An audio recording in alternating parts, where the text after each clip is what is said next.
Pasižiūrim, ką čia turim. Morkytės, prašom.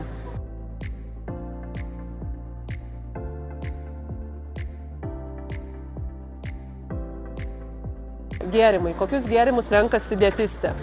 Jeigu norėčiau sušilti, rinkčiausi arbatą, norėčiau tik tai atsigerti, rinkčiausi negazuotą vandenį. Ką mes čia įsirinkom?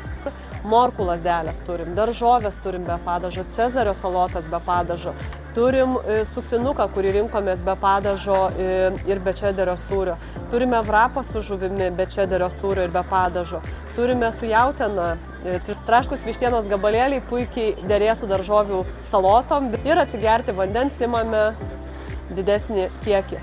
Tai mano tikslas jums parodyti, kad ir kokia gyvenimo situacija yra, visada gali rasti pasirinkimą tarp to, kas yra labai blogai ir tarp to, kas yra gerai. Tai nėra jokia reklama, tai nėra joks skatinimas rinktis grįsto maisto restoranų, nes nieko nėra sveikiau už tai, kas pagaminta namuose, bet jeigu tu turi galimybę tik tai tokią, tai iš esmės ieškok to geresnio pasirinkimo. Norite daugiau mano patarimų, kaip valgyti ir gyventi sveikai, spausk like, dalinkis su draugais, rašyk komentare patiko.